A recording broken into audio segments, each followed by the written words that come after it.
What's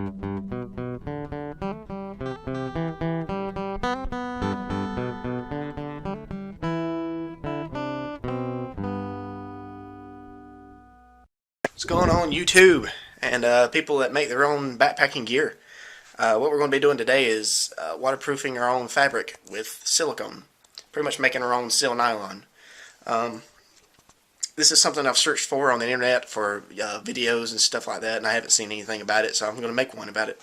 And I learned how to do this recently. So what I've got here is 7 yards of a camouflage type material. I'm pretty sure it's nylon. I don't know, but it doesn't feel like cotton. You know, cotton's very soft, and this is very slick and very close woven and stuff. What I got is from Walmart. Here is 7 yards for $1.50 each yard for $10.50, and we're going to be making a tarp out of it, and then waterproofing about it. If you're wondering how to make the tarp, I'm not going to show the actual process, but search for another video. There's other videos about that.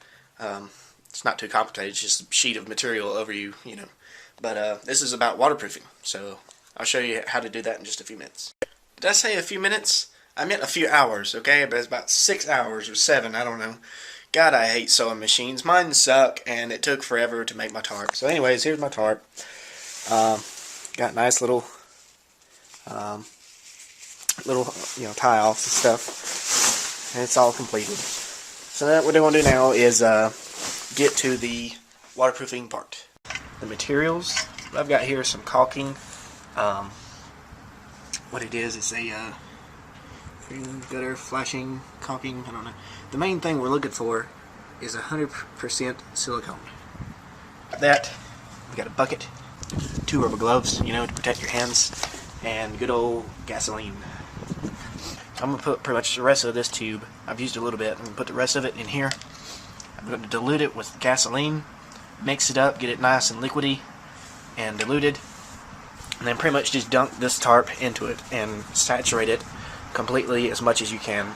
Alrighty, that is about half the tube. So now I'm going to add in my gasoline. It should be about 60% silicone to 40% gas.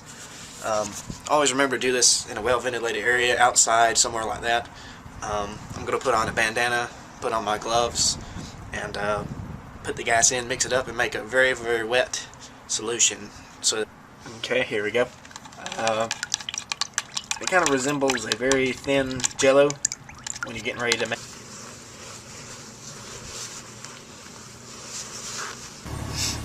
Okay, really not satisfied with the coverage I just got. I'm going to run to Lowe's real quick, pick up another tube, do it in a little bit bigger container so I can really dunk all of it at the same time, and try it again.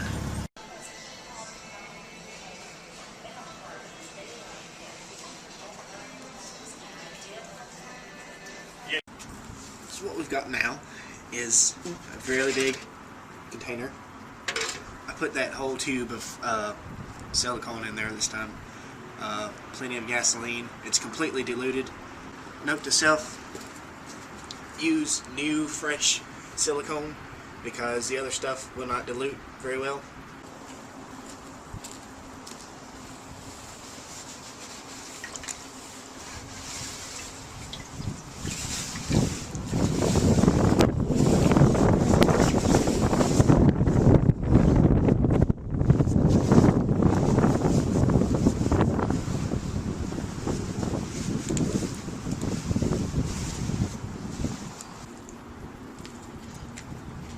Alright, we got it in there. Got it nice and deep in there. Roll it around, let it soak in there for a good bit. Let it absorb all that squishiness, move it around.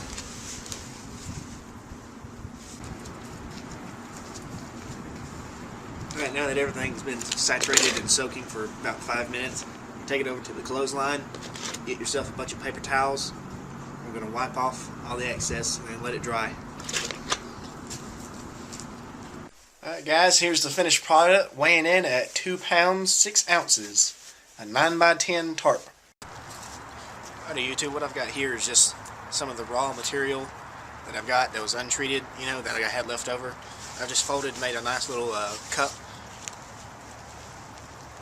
I've got some water here. I'm going to show you what happens untreated, how the water reacts to it, if I can make it ring it.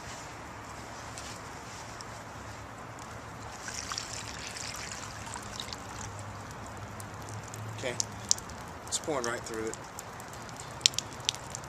Going right through. Okay. Okay, now just this little section of the stuff that we just got done making after drying and curing and setting up. I'll show you that it's waterproof.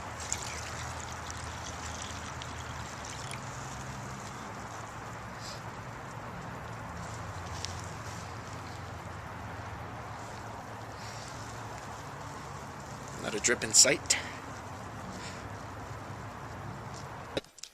Alrighty guys, so there you go. That's to show you that it does work. It does make your fabric waterproof, and it still smells just a little bit. Right here in the thick parts, like the loops that are sewn in and along the hems, where the material was like doubled or tripled, is where it really, you couldn't get it out of it yet. But what I wish I would have done is left the loops off, and then probably not even hemmed it yet, and just left the material as plain as I could, and then saturated it and cured it and dried it and everything, and then sewed those on and everything, because then those wouldn't have been treated or whatever. But it's not fine. You don't need those to be waterproof. You just need those to be on there. But I left it out to dry for 2 days during the daytime, and the main body of it doesn't stink anymore. But if you're not really cool if you're using gasoline, you could use mineral spirits. You could use alcohol, denatured alcohol. Other things like that would work. But you just got to make sure that you use plenty of liquid, plenty of the solvent, I believe is what they call it, to make it so that the liquid is hazy, and you can't see any particles of silicone. It's just completely diluted. That way it saturates in there completely and gives you a nice thin layer.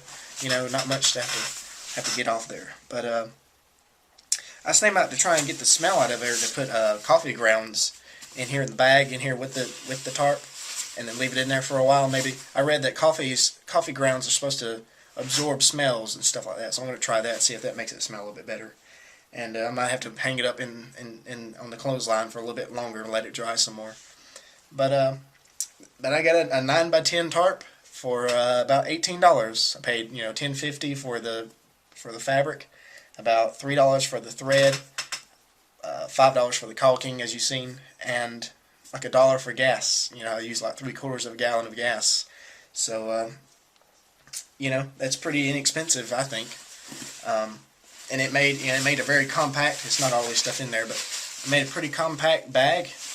That's what I really did this for. I was using a just a plain poly tarp like you use to cover up motorcycles and boats and stuff, and that stuff is very crinkly and you can't stuff it into a bag like this. So that's the reason I made this, and it turned out pretty well, so I'm pretty happy with it. But I hope to hear some comments from you guys and some responses. Hopefully you guys will try it out, and at least try it out on just a small square of fabric just to see what it does. And hope to hear back from you. Thanks for watching.